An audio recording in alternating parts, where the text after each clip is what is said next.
சக்தி. எங்கெங்கு காணினும் சக்தியடா தம்பி ஏழு கடல் அவள் வண்ணமடா, தங்கும் வெளியினில் கோடி எண்டம் அந்த தாயின் கைப்பந்தென ஓடுமடா. ஓம் சக்தி. பக்திக்கோர் உலகம் சக்தி விகடன் நேயர்களுக்கு பாரதி திருமகனின் பாசமான பணிவன்பான வணக்கம். அதோடு இனிய நவராத்திரி வாழ்த்துக்கள்.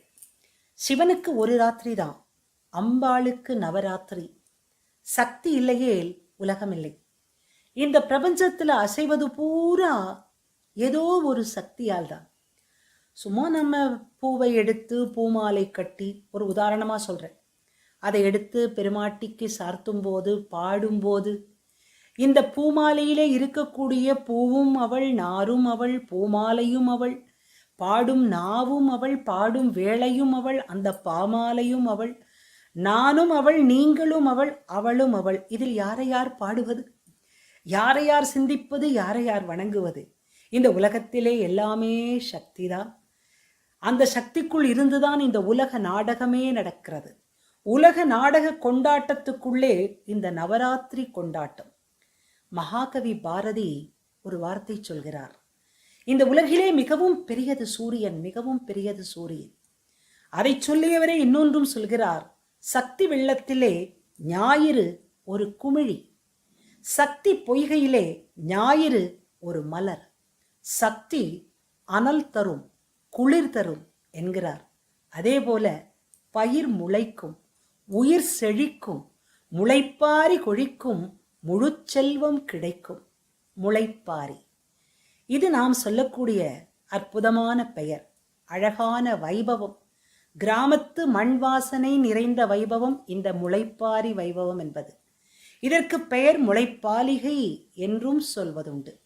கிராமங்களிலே பெண்கள் எல்லோரும் சேர்ந்து கோவிலுக்கு சென்று அங்கு அருமையான மண் சட்டிகளிலே இந்த முளைப்பாரிகளை எல்லாம் வளர்த்து நன்றாக வளர்ந்த பின்பு அதை ஒரு இறுதி நாளிலே, நவராத்திரியினுடைய இறுதி நாளிலே எல்லோரும் சென்று நீர்நிலைகளில் கரைத்து கும்மி அடித்து பாடி வழிபடுவது என்பது பெண்களுக்கு பாரம்பரியமாக வந்து கொண்டிருக்கும் அதே அற்புதமான நம்பிக்கை. முளைப்பாரி என்பது சுபிட்சமான ஒன்று, லக்ஷ்மிகரமான ஒன்று. அதை தொடர்ந்து செய்து வருகின்றோம். அந்த முளைப்பாரியின் மகிமையை பற்றித்தான் இந்த நவராத்திரியிலே நாம் சிந்திக்கின்றோம். அதற்கு ஒரு தனி காரணம் உண்டு. என்ன தெரியுமா? நவராத்திரிக்கும் அந்த முளைப்பாரிக்கும் தொடர்பு உண்டு. நவராத்திரியே ஒரு அழகான கலை. இந்த முளைப்பாரி வளர்ப்பதும் ஒரு அழகான கலைதான். நவராத்திரி ஏன் கிரிம கலைன்னு சொல்றேன்? நீங்க ஒருத்தர் வீட்டுக்கு ஒருத்தர் போறோம் இல்லையா? அந்த நவராத்திரியில கொலுப்படியை பார்க்கறதுக்கு போறோம், சுவாமியை பார்க்கறதுக்குன்னு போறோம். போன உடனே ஒவ்வொரு தாய்மார்களும், வந்திருக்கும் தாய்மார்களும் என்ன செய்கிறோம்? மஞ்சள் குங்குமம் எல்லாம் கொடுத்து வரவேற்று, போகும்போது கொடுப்பதற்கு தாம்பூலத்தை தயாராகவும் வைத்துட்டு ஒரு வார்த்தை கேட்போம், உங்களுக்கு பாட தெரியுமா, பாடுங்கோளே அப்படின்னு சொல்வோம். அந்த அம்மா பாடகியா இருந்தாலும் சரி, பாடகியா இல்லாட்டாலும் சரி, உடனே பாடுவார்கள். எப்படி? அம்பா மனம் கனிந்துனது கடை கண்பார் என்று பாபநாச சிவனுடைய பாட்டை அருமையா பாடுவாங்க. அவர்களுக்கு இசை தெரிகிறதோ இல்லையோ, ஒவ்வொரு தாய்க்குள்ளும் இருக்கக்கூடிய கலைத்திறனை ஊக்குவிப்பதனால் இந்த நவராத்திரி வைபவத்தை வீடுதோறும் கலையின் விளக்கம் என்று கூட சொல்லலாம் இல்லையா? இந்த நவராத்திரிக்குள்ள நம்ம வெறும் சமயம் மட்டும் இருக்குன்னு நினைக்கிறோம். பெரிய சமுதாய விஷயம் இருக்கு. என்ன தெரியுமா? இந்த நவராத்திரி கொலுப்படி 9 படி வைக்கிறோம், அல்லது 11, எப்படி வைக்கிறோமோ அந்த ஒவ்வொரு படியிலும் ஒரு அறிவு, 2 அறிவு, 3 அறிவு என்று வகைப்படுத்தி வைக்கின்றோம். ஆனால் அனைத்து பொம்மைகளுக்குள்ளும் இருப்பது ஒரே மண், பாரத மண். ஆனால் ஒவ்வொன்றும் தோற்றம் வேறு. உள்ளே இருப்பது ஒரே மண், பாரத மண், தோற்றம் வேறு. ஆன்மா ஒன்று, மனிதர்கள் பலர். இப்படி ஒரு சமுதாய சிந்தனையும் இந்த நவராத்திரி சொல்லுவது போல இந்த முளைப்பாரி வைபவம் என்பது அருமையாக விஞ்ஞானம் இரண்டுமே சேர்ந்ததாக இருக்கிறது என்று கூட சொல்லலாம். ஏன் தெரியுங்களா? இந்த முளைப்பாரியை என்ன செய்வாங்கன்னா, விவசாயிகள், நம்முடைய நாட்டிலே பெரும்பகுதி கிராமியம் தானே, விவசாயம் தானே முதல் தொழில். அதனால விவசாய மக்கள் என்ன செய்வாங்க, அந்த விதைகளுடைய முளைப்புத்தன்மையை வளர்ச்சி தன்மையை பரிசோதிப்பதற்காக ஒரு மாசத்துக்கு முன்பாகவே நம்மோட வீட்டை சுத்தி இருக்கிற நிலங்கள்ல எல்லாம் அந்த விதைகளை எல்லாம் நட்டு அதுக்கு சரியான வெயில் படுற மாதிரி வச்சு அளவான தண்ணி வச்சு அது வளருதான்னு பார்த்து 3 நாள் 4 நாள் அது முளை விட்ட உடனே அது வளர்ச்சியை பார்த்து அதனுடைய தன்மையை பார்த்து பின்னரே தனக்குரிய வயலிலே அதை பரிசோதித்து பின்னரே நடுவார்கள் என்று நமக்கு சாத்திரங்கள் கூறுகிறது. அதுல ஒரு அழகு என்ன தெரியுங்களா? இதுல ஒரு முக்கியமான ஒரு விஷயம், விஞ்ஞானத்துக்காக இந்த மெஞ்ஞானம் எப்படி பயன்படுகிறது என்றால், அது ஆன்மீகமாகவே பாரம்பரியமாக பயன்படுத்தி கொண்டு வந்த நாம் இதை விஞ்ஞானத்துக்கும் பயன்படுத்துவது போல முளைகளின் வளர்ச்சித்தன்மையை அந்த பரிசோதிக்கும் விதமாக கூட விவசாயிகள் செய்து வருவதுதான் இந்த முளைப்பாரி வைபவத்தினுடைய தலை சிறந்த சிறப்பு. விஞ்ஞானம் மெஞ்ஞானம் இணையக்கூடிய அதி அற்புதமான வைபவம். பொதுவாக பெண்கள் இந்த முளைப்பாரி வைபவத்தை ரொம்ப விரும்பி செய்வாங்க. தன்னோட வீட்டுக்கு பக்கத்தில் இருக்கிற கோவில் நிலங்களில் தனக்குன்னு ஒரு இடத்த அருமையாக எடுத்து வச்சு அந்த பாத்திரத்தை வச்சு அதில் விதைகளை எல்லாம் போட்டு அது முளைச்சதுக்கப்புறம் அது எத்தனை நாள் முளைக்குதுன்னு பார்த்து அதற்கு ஒரு சிறப்பான நாளிலே அதை அம்மன் கோவில்களில் இருக்கக்கூடிய நீர்நிலைகளிலே கரைத்து தன்னுடைய குடும்பம் சுபிட்சம் பெற வேண்டும், வியாபாரம் பெருக வேண்டும் என்று இந்த முளைப்பாரியின் மூலமாக இந்த முளை விட்டு எப்படி செழிக்கிறதோ பயிர், அப்படி எங்கள் வீட்டில் உள்ள உயிர் செழிக்க வேண்டும், எங்கள் வீட்டில் உள்ள வியாபாரம் செழிக்க வேண்டும், எங்கள் வீட்டில் உள்ள சுபிட்சம் செழிக்க வேண்டும் என்று கும்மி அடித்து நீர்நிலைகளிலே கரைத்து பாடக்கூடிய பழக்கமும் உண்டு. முன்னெல்லாம் கும்மி நிறைய இருந்தது, இப்போ கொஞ்சம் கம்மியானதால அடியன் ஒரு கும்மி பாடல் இதை பாடணும்னு நான் நினைக்கிறேன். அதாவது மதுரையில் ஆடி மாசத்துல மீனாட்சி அம்மனுக்கு முளைக்குட்டு திருவிழா அப்படின்னு ஒன்று பண்ணுவாங்க. அதற்கு அடியன் எழுதிய பாடல், ஆடி மாசத்துல மதுரையிலே முளைக்கட்டு திருவிழா கும்மியடி பாடி ஆடி பெண்கள் தேடி நாடும் பாரம்பரியம் வம்சம் செழிக்கும் அடி முளைப்பாரி பயிர் வளர்ப்பது போலே முழு வாழ்க்கை சூபம் செழித்திடவே கிராம கோவில்கள் பெண்களின் பிரார்த்தனை காண கண் கொள்ளாத காட்சியடி நவராத்திரி கொலுப்படி கட்டுங்கடி நல்லதொரு வஸ்திரம் சூட்டுங்கடி பொம்மைகள் அடுக்கி வையுங்கடி பூஜை நிவேதனம் படையுங்கடி ஆரத்தி மங்கலம் பாடுங்கடி முளைவிட்ட முளைப்பாரி பாருங்கடி. நவராத்திரி வழிபாடு பிரதமைக்கு முதல் நாளே நம்ம எல்லா ஏற்பாடுகளையும் செய்ய ஆரம்பிச்சிடுறோம். முதல்ல படி கட்டுறோம்.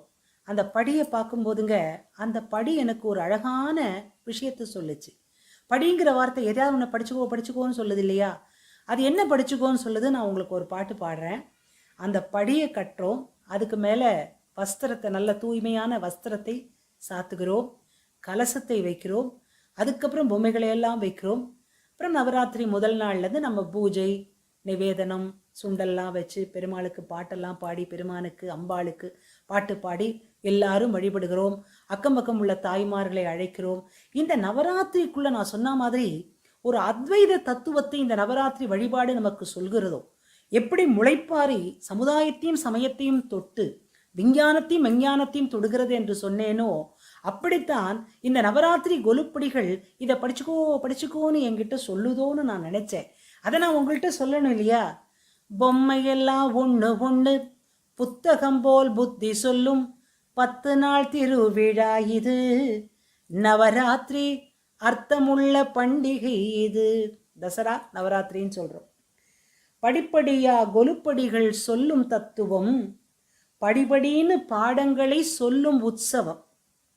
பொம்மைகள் செய்வதெல்லாம் ஒரே மண்ணுதான், உண்மை தோற்றம் தெரிவதெல்லாம் வேற வேறதான். ஒரு பக்கம் காந்திஜி இருப்பார், ஒரு பக்கம் ராமர் இருப்பார், ஒரு பக்கம் குகன் இருப்பார். தெரிவதெல்லாம் வேறு வேறுதான். அத்வைத போதனையை பொம்மை சொல்லுதோ, ஆத்மா ஒன்று ஆதிசங்கரம் உண்மை சொல்லுதோ அப்படின்னு நான் நினைக்கிறேங்க. இந்த நவராத்திரி பூஜைக்கு 3 நாள் முன்னாரே நம்ம முளைப்பாரிக்கு தயார் பண்ணிடணுங்க. நவதானியங்கள் போடலாம். நவதானியங்கள் நமக்கு தெரியும், கோதுமை, நெல், அந்த வகைகள் 9 வகைகள் இருக்கிறது இல்லையா? அதை 9ஐயும் போடலாம், அல்லது 3ஓ 2ஓ எடுத்து கூட நாம் அந்த முளைப்பாரிக்கு பயன்படுத்தலாம். இந்த நவதானியங்கள் சொல்றது ஏன்னு கேட்டிங்கன்னா, அது அத்தனையும் நவகிரகங்களோடு தொடர்புடையது என்கிறது சாத்திரம். அந்த 3-4 வகை தானியங்கள், கோதுமை, நெல், ராகி, வெந்தயம், கொள்ளு, எள்ளு, இதையெல்லாம் நாம் முளைத்து பயிர்விட்டு அழகு பார்க்கலாம். அந்த அற்புதமான பச்சை பசேல் என்ற காட்சியில இறைவனை நாம் தரிசிக்கலாம். அதுக்கு ஒரு முறை இருக்குங்க. அந்த முளைப்பாரி செய்யறதுக்கு ஒரு முறை இருக்கு. தானியத்தை நல்லா கழுவிடணும். ஒரு நல்ல அரை நாள் அதை ஊற வச்சிடணும். அப்புறம் அதை வடிகட்டி தானியத்தை தனியாக எடுத்து பெரிய சட்டியில் அருமையான மண் பரப்பி, அது மண் சட்டியாகவும் இருக்கலாம், அகலமான தட்டாகவும் இருக்கலாம், பெரிய பாத்திரமாகவும் இருக்கலாம். அந்த விதைகளெல்லாம் அந்த மண்ணை எல்லாம் அழகாக பரப்பி, விதைகளை எல்லாம் தூவி, அதற்கு மேலும் மண்ணை பரப்பி, ஓரடுக்கு விதையை தூவி, சரியா கொஞ்சம் நல்ல வெயில் படுற இடத்துல வைத்து, அதுக்கப்புறமா முளை விட்டதுக்கு அப்புறம் ஒரு 3-4 நாள்ல முளை விட்டுடும். அந்த முளை விட்டதுக்கு அப்புறம் கொஞ்சம் நிழலான இடத்துக்கு கொண்டு வந்து இந்த மாதிரி அற்புதமான முளைப்பாரி செய்யும் முறையோடு செய்தோம் என்றால் அந்த முளைப்பாலிகை பார்ப்பதற்கே அழகாக இருக்கும். எத்தனை விதமான சௌபாக்கியங்களை இது கொடுக்கின்றது. செல்வத்தை கொடுக்கிறது, செழிப்பை கொடுக்கிறது, மங்களத்தை கொடுக்கிறது, சௌபாக்கியத்தை கொடுக்கிறது, செல்வாக்கை கொடுக்கிறது. முக்கியமாக லக்ஷ்மிகரத்தை கொடுக்கக்கூடிய இந்த நவராத்திரியோடு தொடர்புடைய முளைப்பாரி, முளைப்பாலிகை எல்லோர் வாழ்க்கையிலும் செழிப்பை தரட்டும். அப்புறம் தசமி அன்னைக்கு என்ன தெரியுமா செய்யணும்? பெண்கள் அந்த தசமி நாள் அன்னைக்கு பக்கத்தில் ஊரில் இருக்கிற கோவில்களில் போய் நீர்நிலைகளில் அந்த முளைப்பாரியை கரைப்பாங்க. அல்லது வீட்லேயே ஒரு பக்கெட் தண்ணீரில் கூட அதை கரைச்சிடலாம். அப்படியே செடிகளில் ஊற்றிடலாம். அப்போ பாடப்படுறதான் அந்த கும்மி இசை என்பது. அருமையான சந்தம். தசமி பூஜை நாள் முடிந்தவுடன் தாராளமாய் இதை எடுத்திடணும். அக்கம் பக்கம் அம்மன் கோவில் நீர்நிலைகள் அப்படி கரைத்து சேர்த்திடணும். வீட்டிலேயே ஒரு வாளியில் நீர் வச்சு பாட்டு கும்மி பாடி கரைச்சிடலாம். தோட்ட செடிகளில் அந்த நீரை அப்படியே கொட்டி ஊற்றிடலாம். முளைப்பாலிகை, முளைப்பாரி அந்த சௌபாக்கியம் செழிக்கட்டும் என்று பக்திக்கோர் உலகம் சக்தி விகடன் நேயர்களுக்கு சகல சௌபாக்கியமும் சித்திக்கட்டும் என்று அம்பாளை அபிராமி பட்டரின் பாடலை பாடி உங்களிடமிருந்து விடை பெறுகிறேன்.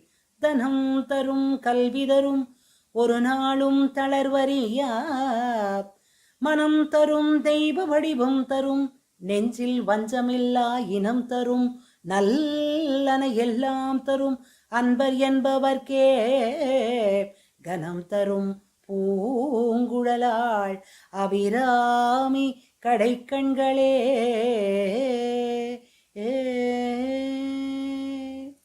ஓம் சக்தி. நன்றி, வணக்கம்.